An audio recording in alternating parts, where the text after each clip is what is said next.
You spoke about quite a few things, but I want to know, how would you factor in these three things: trade, health, and social safety nets?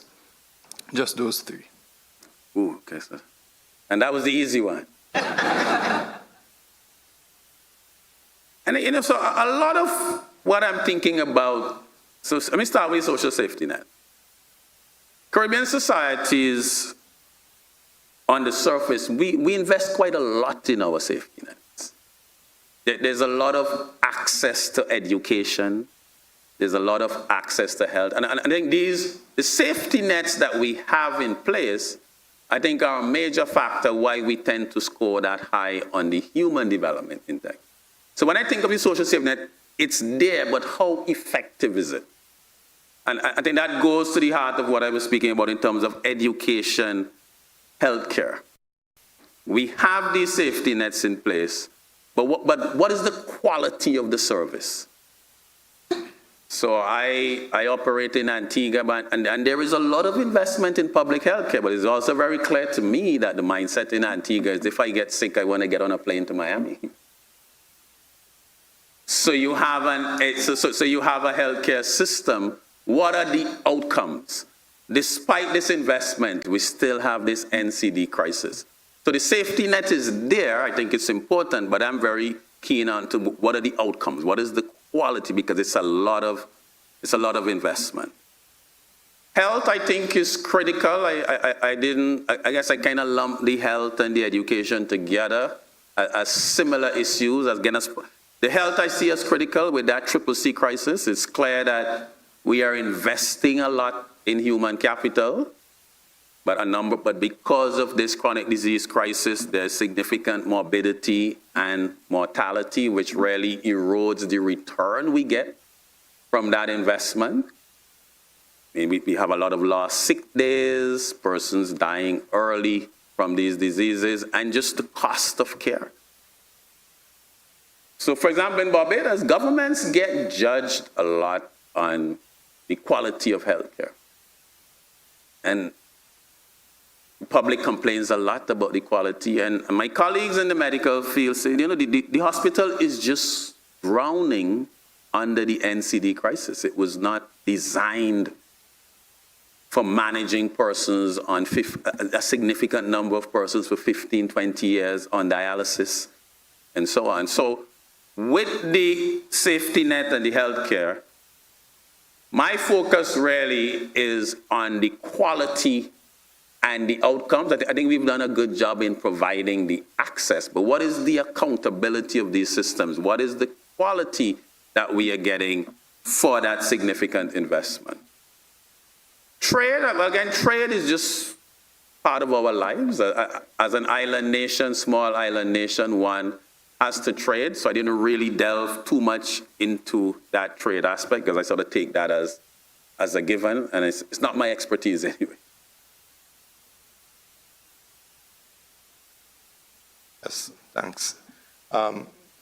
You had a slide about the number of years it took to rebound from a recession or some sort of economic crisis. And of course, it showed that the small island states take a very long time. I'm wondering what are the possible maybe three things that we could do to reduce that time to recover, given, of course, our small size, etc. Yes, sir. I guess if I had the answer to that, I'd be like Arthur Lewis collecting my Nobel Prize. But so my own thesis, which I've argued in some of my published work, is that because of the fiscal indiscipline, because we don't have the fiscal buffers, when the shocks hit our small island developing states, the budget is already in a bad state. So the states do not have the capacity to engage in sort of your standard basic economic counter-cyclical fiscal policy. The shock pushes you into recession, the state then steps in. But the state doesn't have that capacity. In fact, in many states, because it's an external shock, which affects your foreign exchange earnings, countries then face Forex balance of payments crises. They're then going into structural adjustment programs, whether homemade or from the IMF, which then calls for further fiscal restraint. So because of the fiscal weaknesses, at the precise point when the state should be spending money to jumpstart the economy, the state has to pull back. And I think that's a major factor in why our recessions are deeper and we take longer to bounce back, because on top of the external shock, you now have the fiscal adjustment to deal with, which is really dampening growth.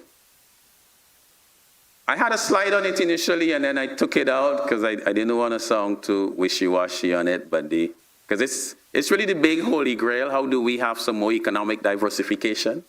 How do we reduce reliance on the single sector? And I think you gentlemen who spoke first maybe in a way alluded to that.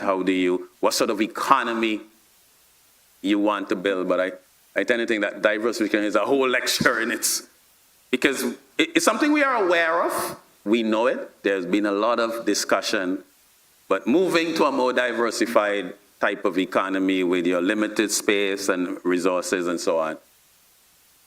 So my own view is that tourism will and should remain important, but tourism should become less important in a relative but not an absolute sense by the emergence of new sectors.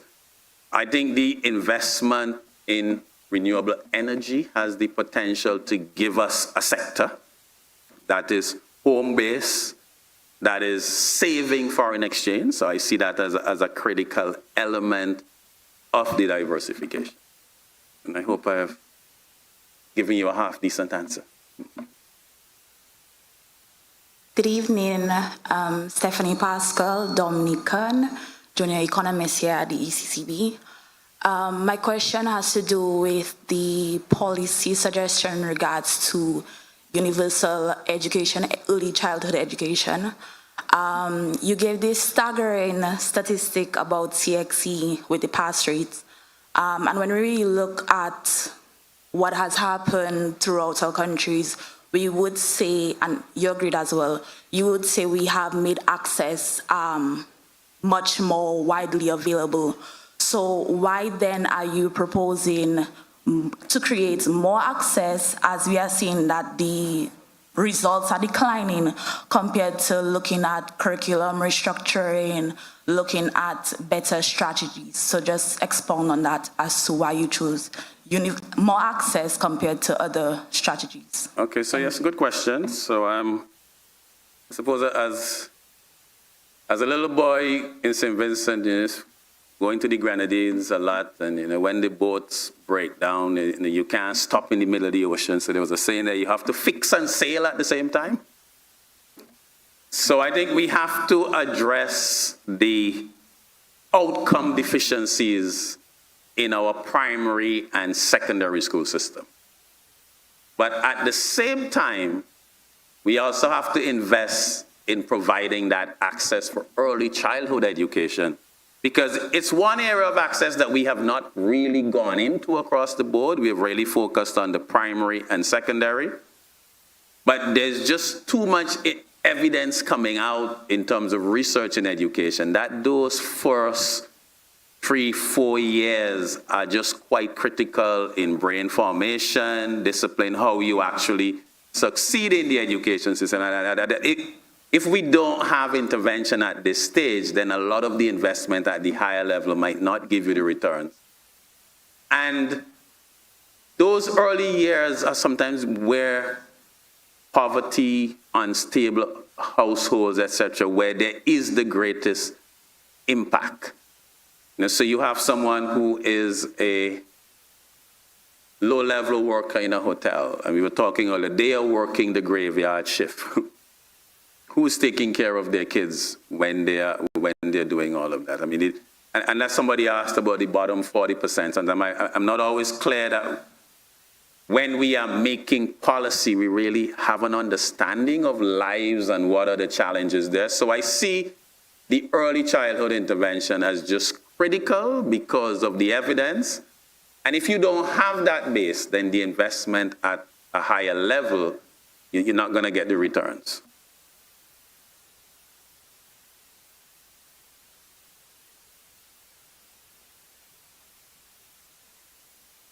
Ladies and gentlemen, in the interest of time, we will move on to the next segment, but we do want to thank you for the questions that you posed to our guest speaker this evening. Thank you once again.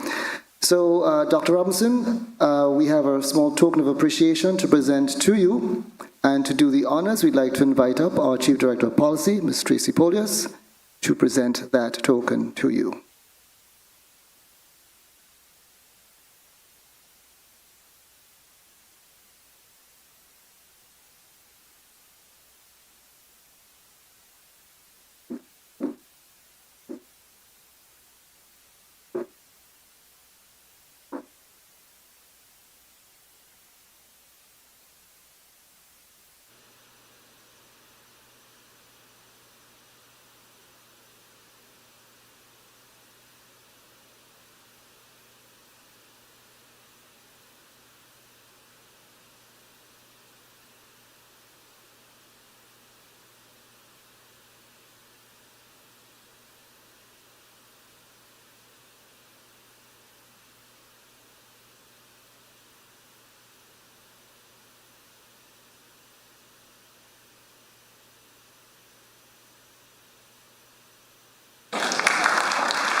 Thank you once again, Dr. Robinson, for your words of wisdom.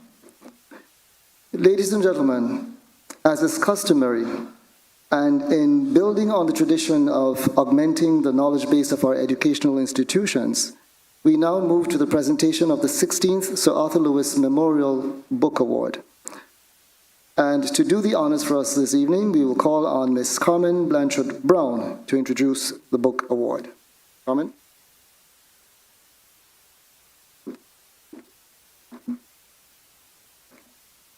Your Excellency, the Governor General, I wish to adopt the protocol so ably established.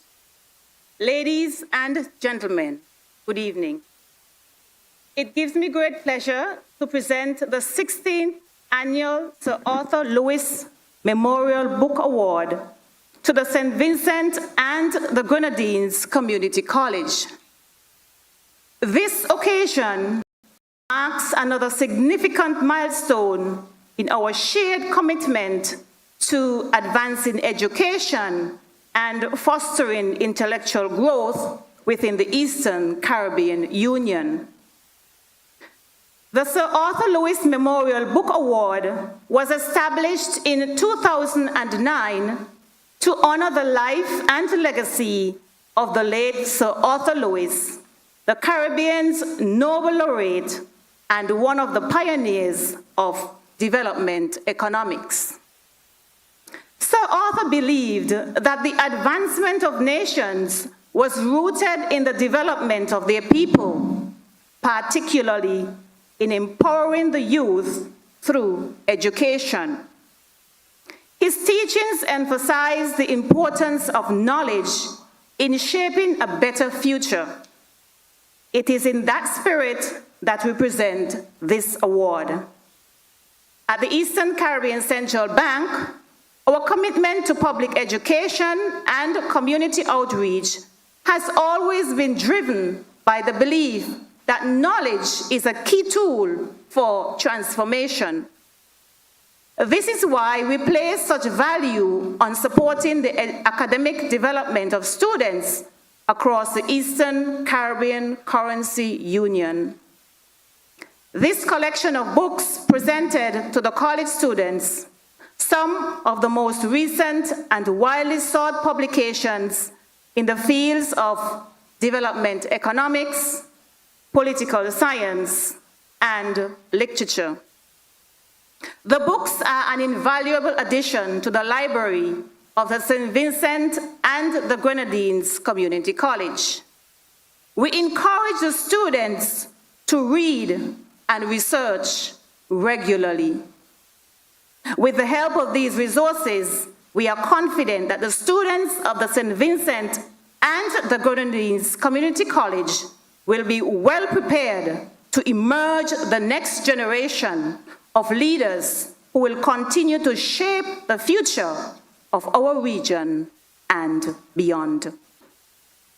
We now welcome Mrs. Teresa Smith to present the Sir Arthur Lewis Memorial Book Award.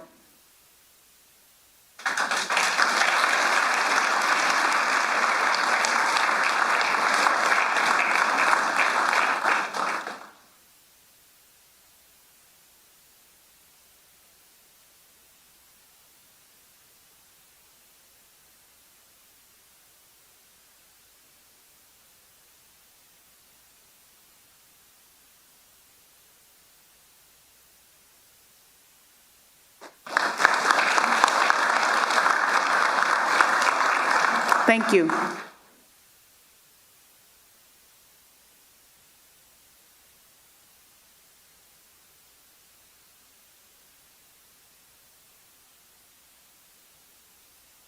Congratulations, and thank you once again for the wonderful work that you continue to do in St. Vincent and the Grenadines. Established. Good evening and welcome to the 2024 Eastern Caribbean Currency Union ECCU Bank of the Year Awards. This year is especially significant as we are honoring the bank which will receive the inaugural ECCU Distinguished Bank of the Year Award. The ECCU Bank of the Year Awards recognize the commercial banks which have made outstanding contributions to the overall development of the people they serve throughout the ECCU. The awards are presented to banks that are judged to have demonstrated excellence to the highest level in 5 categories. These are corporate social responsibility, customer service, financial education and empowerment, support to micro, small, and medium enterprises, MSMEs, and technological innovation. The inaugural ECCU Distinguished Bank of the Year Award will be presented to the bank that executed an exceptional strategic initiative between September 2023 and August 2024, resulting in a competitive edge in the market. In addition, the recipient demonstrated commendable performance in 3 of 5 other adjudged categories, with customer service being a required category. The 5 esteemed judges for this year's Bank of the Year Awards were Denise Williams-Frank of the Banking and Monetary Operations Department, Michael Morgan of the Financial Sector Supervision Department, Michelle Bellot of the Office of Risk Management, Samora Cherubin of the Research, Statistics and Data Analysis Department, and yours truly, Villette Benjamin of the Legal Services Department as head judge. The ECCB commends the 11 commercial banks which submitted the 35 entries for this year's ECCU Bank of the Year Awards. The judging process included those banks that were shortlisted for interview. It also included electronic submissions and online voting. We heartily applaud and congratulate the banks that were shortlisted for the interview stage. Before we proceed to the nominees for the 5 awards, join me in inviting the participating banks to receive their certificates of participation. Out of Anguilla, we have the National Bank of Anguilla.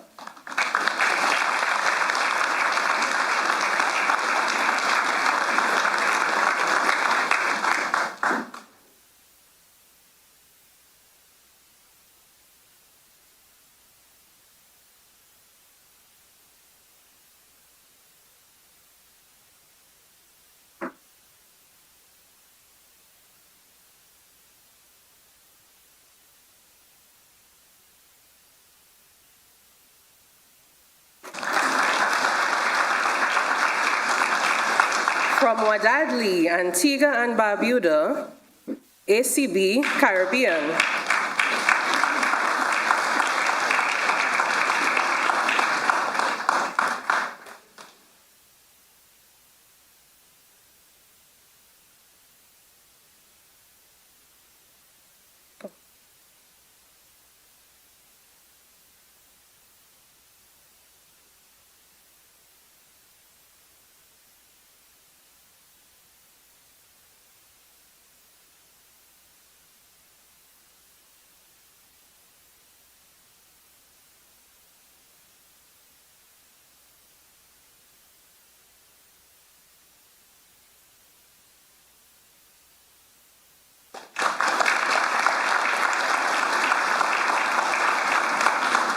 Next, we have CIBC Antigua.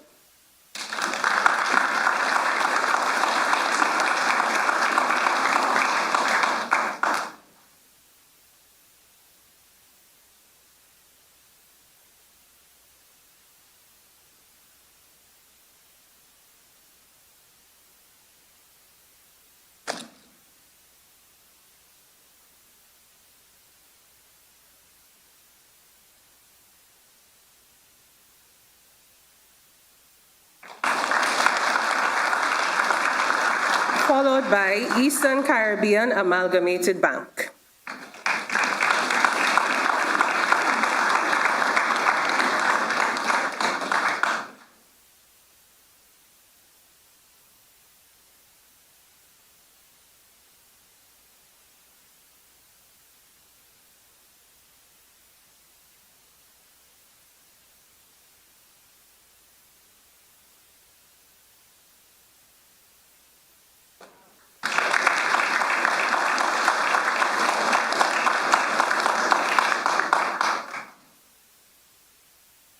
From the Nature Isle of the Caribbean, the Commonwealth of Dominica, we have National Bank of Dominica Limited.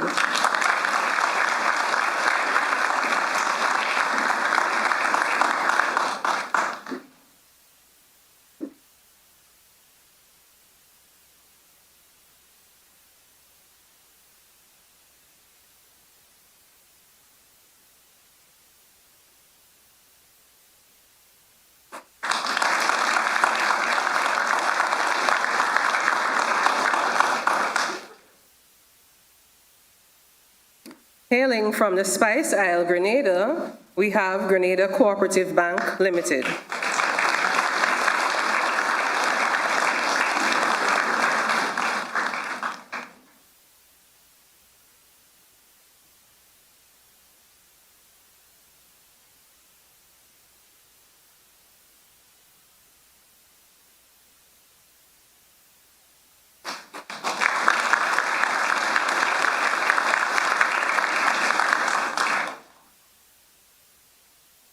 From the Sugar City, St. Christopher and Nevis, CIBC St. Kitts.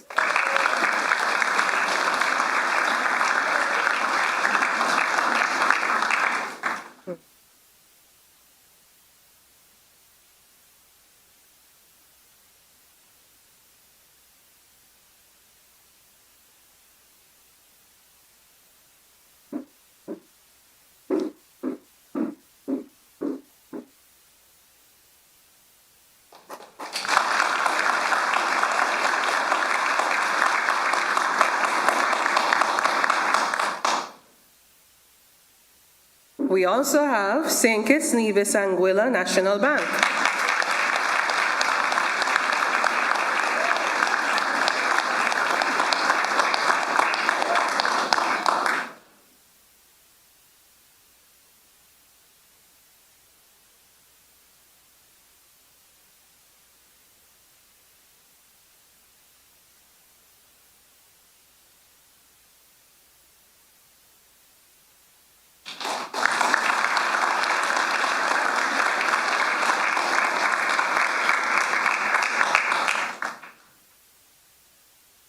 Coming to us from the Helen of the West, First National Bank St. Lucia Limited.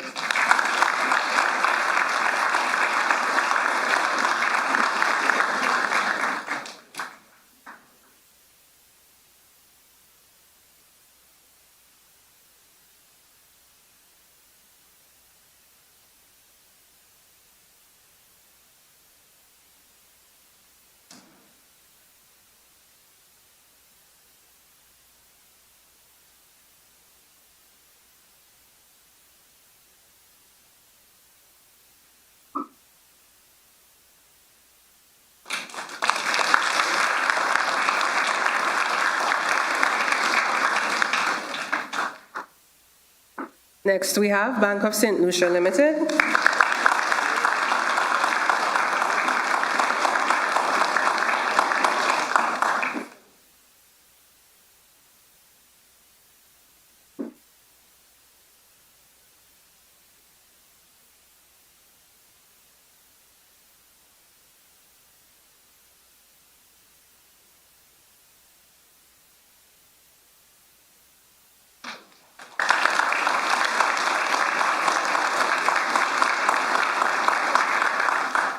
and Republic Bank EC Limited.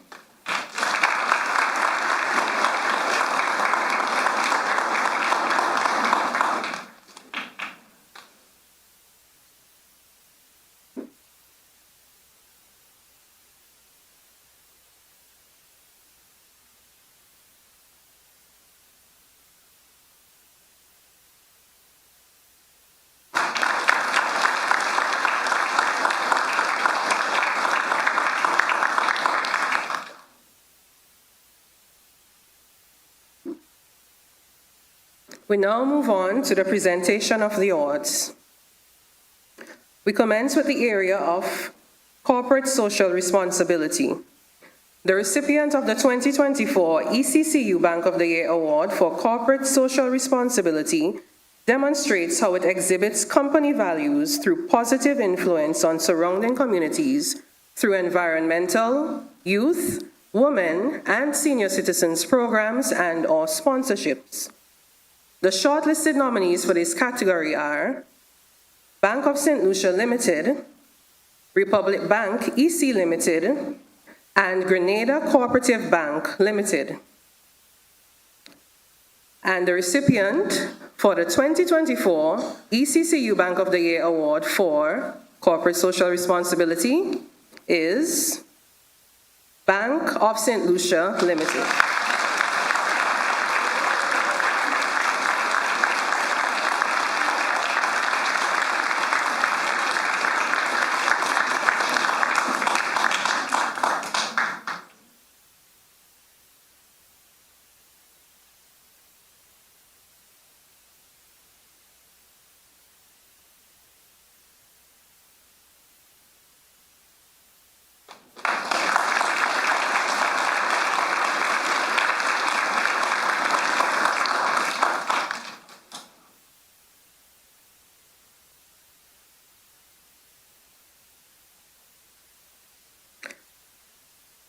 The recipient of the 2024 ECCU Bank of the Year Award for Customer Service demonstrates the delivery of highly personalized commercial and retail banking products and services. It supports and promotes client relationships and gives commendable priority to staff development. The shortlisted nominees for this category are CIBC Antigua, Grenada Cooperative Bank Limited, and National Bank of Dominica Limited. The 2024 ECCU Bank of the Year Award for Customer Service is presented to Grenada Cooperative Bank Limited.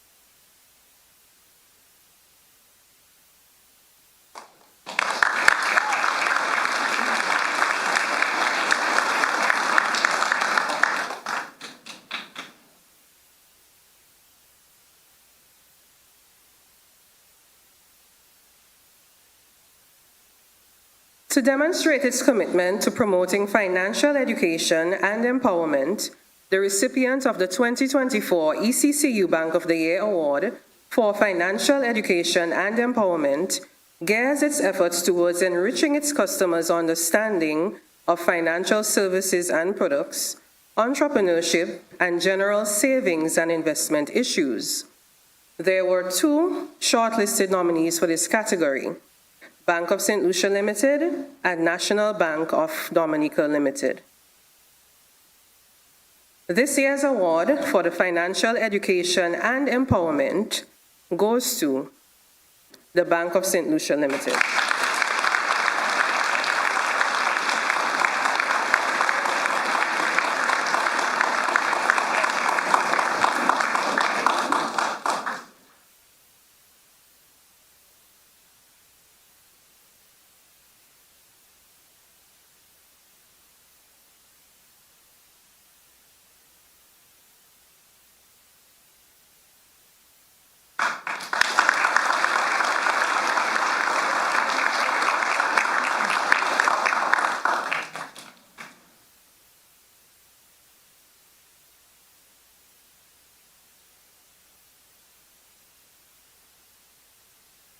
demonstrated novel delivery of initiatives or policies that enhance the bank's products and services by providing innovative technological solutions for market needs is a key characteristic of the recipient of the 2024 ECCU Bank of the Year Award for Technological Innovation. This bank uses digital channels to enhance customer experience and seeks to heighten its efficiency in the use of technology.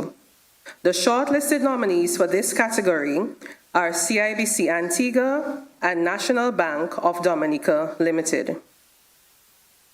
The recipient for the 2024 ECCU Bank of the Year Award for Technological Innovation is CIBC Antigua.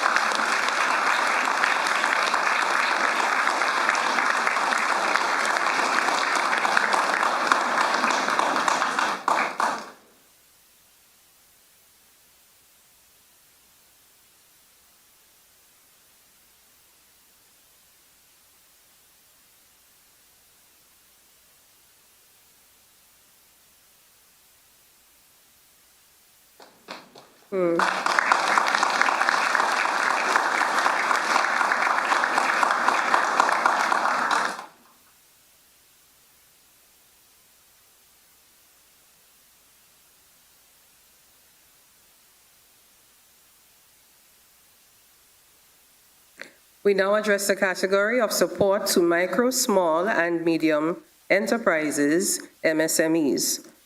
The recipient of the 2024 ECCU Bank of the Year Award for support to MSMEs is recognized for the invaluable contributions it makes to economic growth, job creation, and provision of public goods and services. The award for support to MSMEs goes to the Commercial Bank, which shows commendable efforts in assisting these organizations through lending and other support, such as approved guarantees, dollar value of accumulated guarantees, promotional or sensitization efforts, new jobs created due to financing, funding to women entrepreneurs, creation of a business unit or digital support systems for MSMEs, collaborative efforts with organizations that support MSMEs. The shortlisted nominees for this category were Bank of St. Lucia Limited, ACB Caribbean, and Grenada Cooperative Bank Limited. And the 2024 ECCU Bank of the Year Award for support to MSMEs goes to Bank of St. Lucia Limited.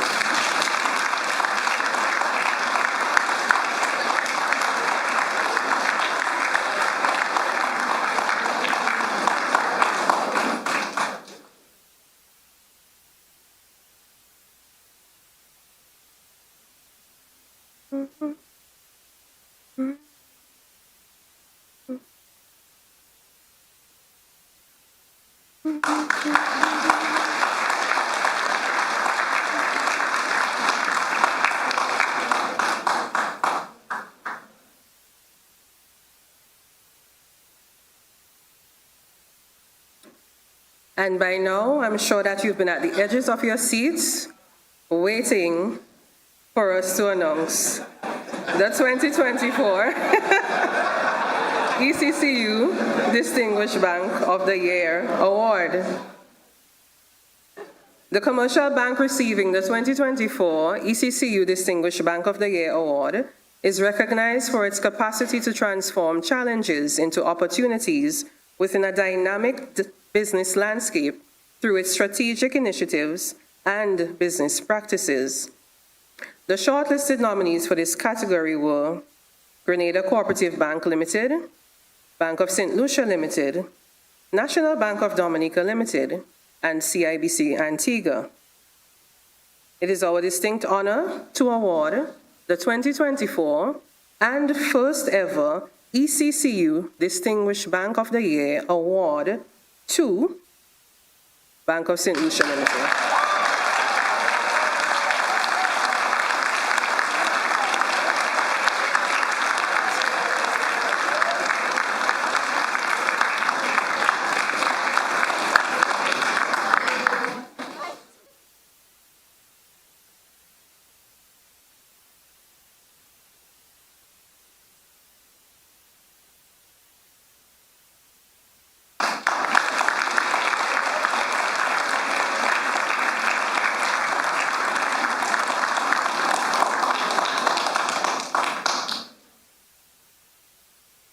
All right, thank you, Mr. Master of Ceremonies.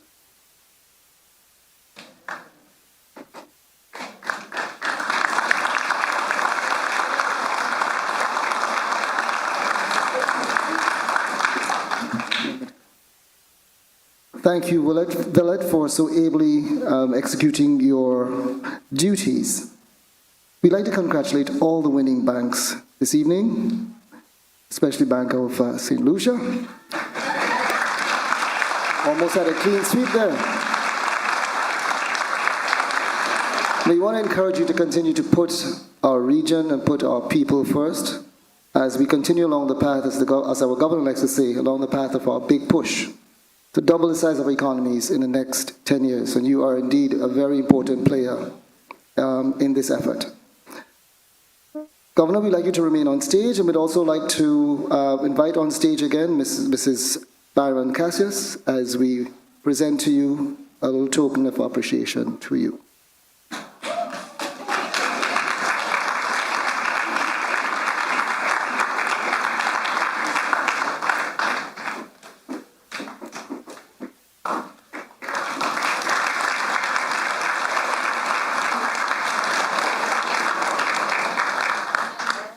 Thank you so much. And thank you, Governor. So, ladies and gentlemen, let me go back. Yes, you'll be back shortly. Yes. So, ladies and gentlemen, it's getting a little warmer. We've had the Bank of the Year Awards. Just as a prelude to this, we are aware that the ECCB has won several prestigious international awards over the last few years. Our very own governor has received the award for Governor of the Year. We received international award. Yes, give him a. Let's big up our governor. We received awards for our Parliament notes. We received international awards for our ECCB Connects program. Tonight, we're going to be receiving another award, the International Banknote Society Banknote of the Year Award for our $2 note. Let me just give you a little context. The Eastern Caribbean Central Bank launched its 40th anniversary $2 commemorative banknote on 1st December 2023 in Antigua and Barbuda.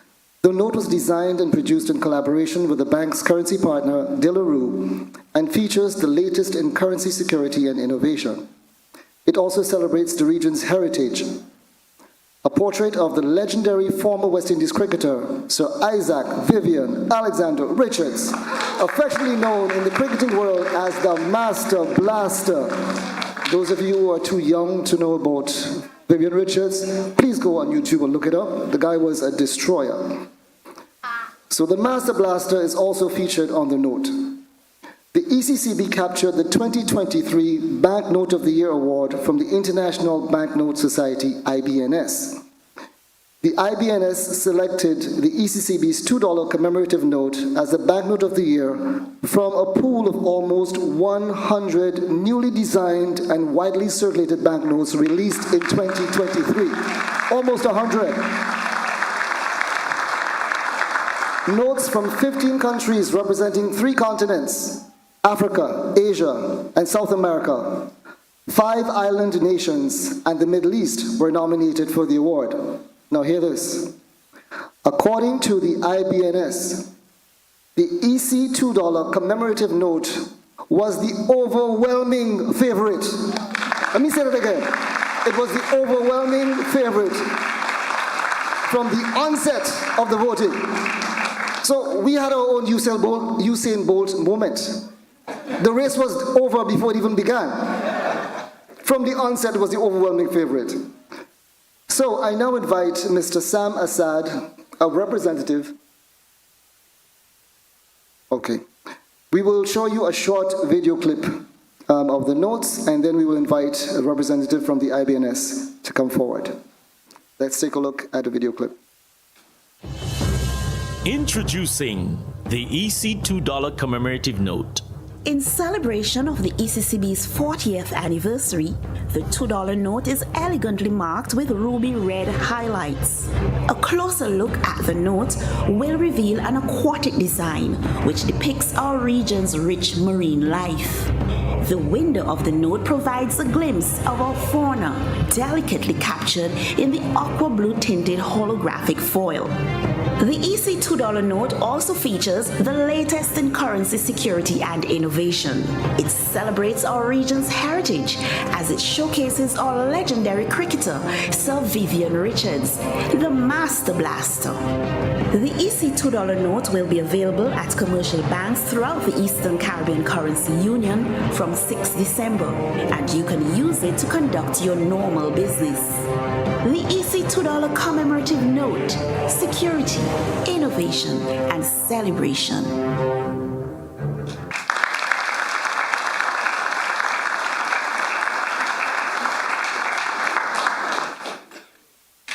The ECCB is doing things, ladies and gentlemen. We're doing things. So I now invite Mr. Sam Assad, a representative of the IBNS, to present the award for the 2023 Banknote of the Year to the Director of the Currency Management Department at the ECCB, Mr. Rosbert Humphrey, and to offer brief remarks.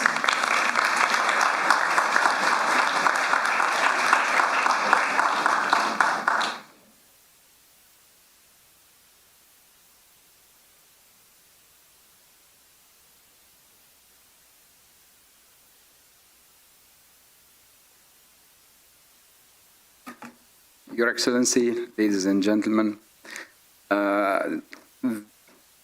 upon the first moments when the banknote was issued and we had the pleasure of seeing the colors, the design, the security features, and everything that went into the $2 note, the world of banknote collectors and the industry of the banknotes and the IBNS in particular was thrilled to see the level of dedication and innovation that ECCB actually went through to create such an amazing bank.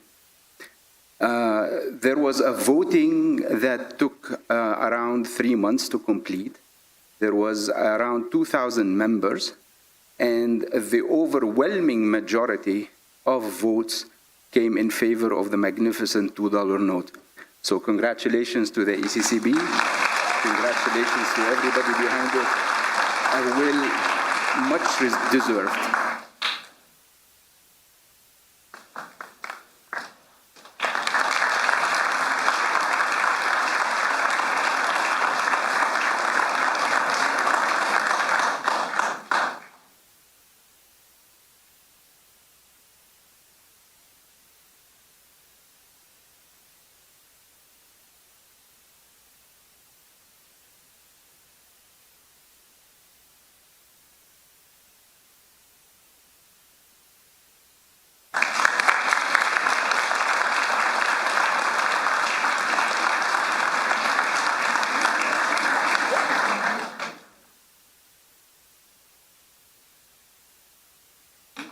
Thank you so much, Mr. Assad. And congratulations to the Currency Management Department and ECCB. Real quick, for those of you who know it, Ise! All right, good. Ladies and gentlemen, at this juncture, we are nearing the end. We'd like to invite our Governor, Timothy N.J. Antoine, to give a few brief closing remarks. Please give him a round of applause.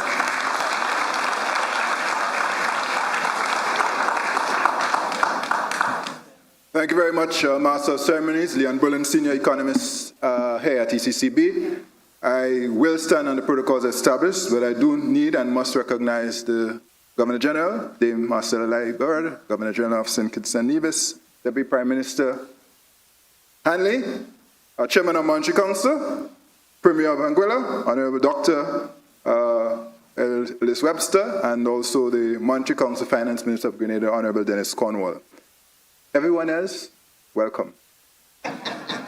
You certainly don't want me to go through that list now. But I especially want to recognize the students in the room, whether you are from CFBC, and of course the young people from Scanaipa. I want to especially welcome you. I like to hang around young people. I get energy. I get inspiration. I get excited. We work for you. So by the way, welcome to the Eastern Caribbean Central Bank. Welcome to our campus. We are your central bank and we work for you. I also want to hail a shout out to all those who've joined this broadcast online, social media platforms, but also via our radio and television stations across the currency union. I've been getting little notes, WhatsApp messages from some, and they are receiving very well our session, our ceremony, both the lecture and the award ceremony this evening. Professor Robinson, thank you for a wonderful lecture in your unpretentious but very direct way. An OECS man of whom we are very proud. Thank you very much for coming and sharing your perspective with us. And I'm not going to go into the lecture. We don't have the time for that. But notice he said, if I were Prime Minister for a week, this is the 5 things I would do. And as he went on, he said, if I were Prime Minister for 10 days, this is what I would do. So if this lecture had gone on any longer, I suspect you would have been asking for an extended term. I say no more on that for now. All right? Very exciting, inspiring. We have to discuss that some more. I do want to thank our banks, all of our banks who were nominated. You were recognized for what you did. And of course, to our winners, our awardees. I'll say 2 things about the awards, well, 3 things. 1, the Governor of Central Bank had absolutely nothing to do with these awards. Yes, young lady, I heard that laugh. We have a judge, we have a team of judges. We leave it to them. The criteria is there, the public has a say, and then they make the decisions. I get a note saying these are the awardees. And I'm comfortable with the team, so no issues there. My second comment is to say, clearly, evidently, St. Lucia is on a roll. It should not surprise us. There was the Olympics, Julian Alfred.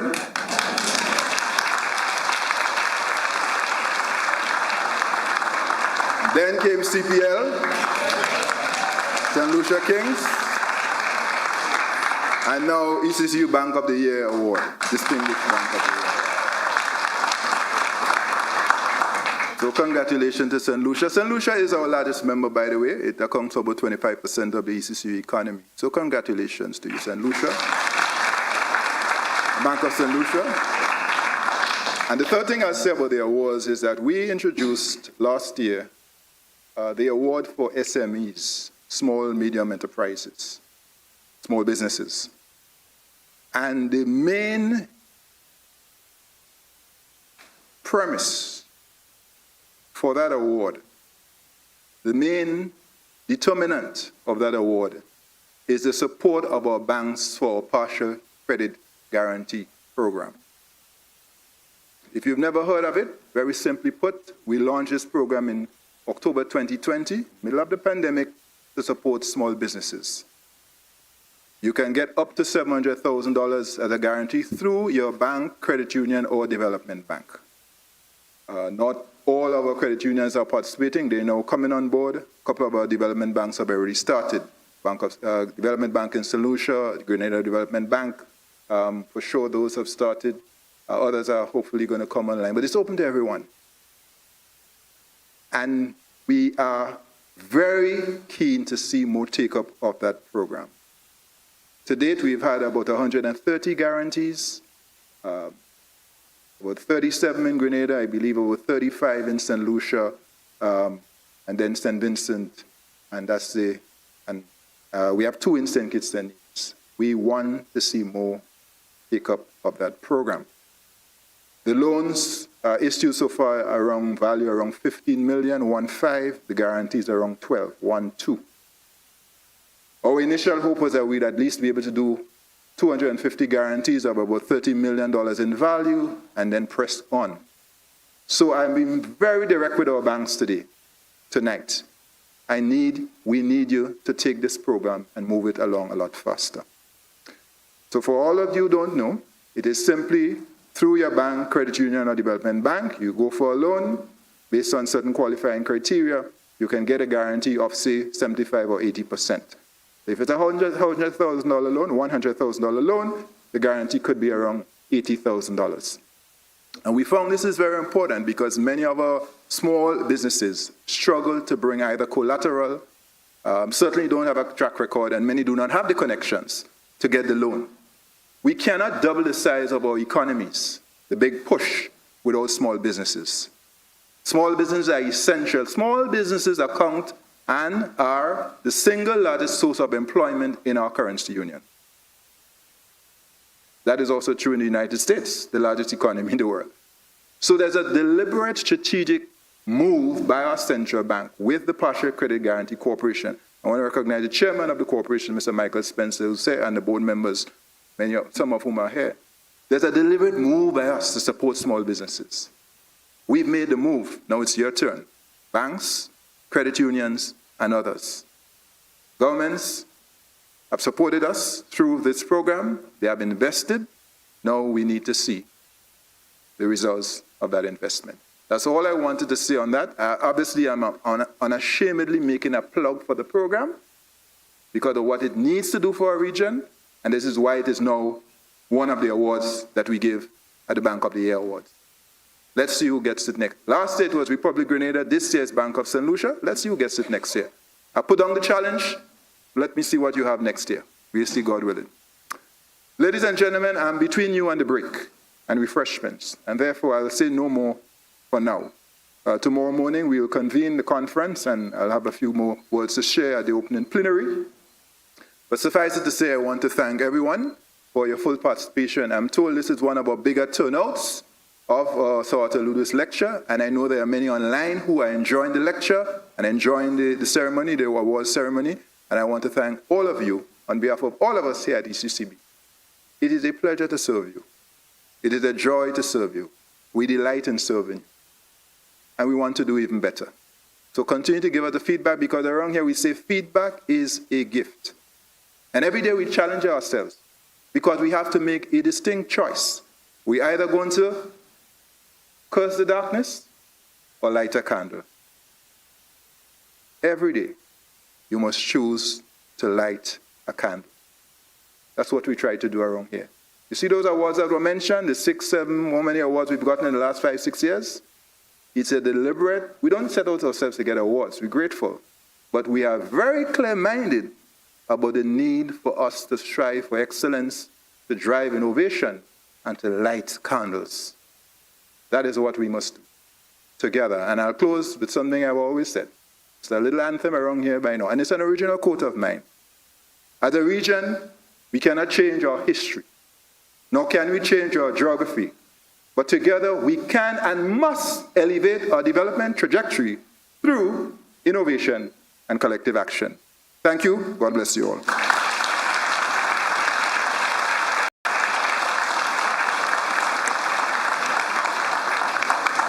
Thank you very much, Governor, for those words of wisdom.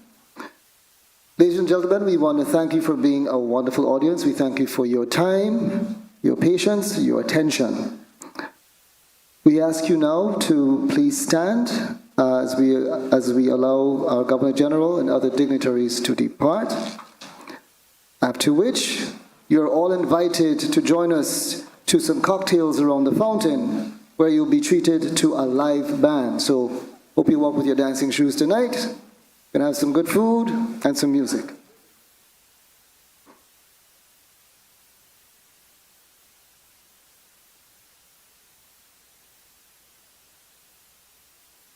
Governor and other dignitaries, please feel free to depart.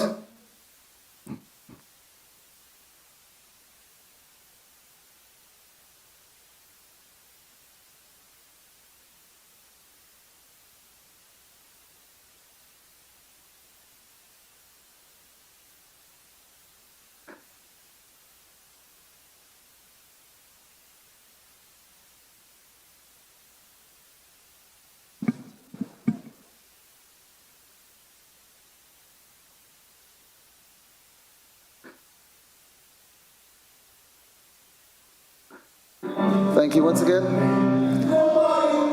Have a good night all, and we look forward to seeing you around the fountain to some cocktails and music. Have a wonderful evening all. Thank you.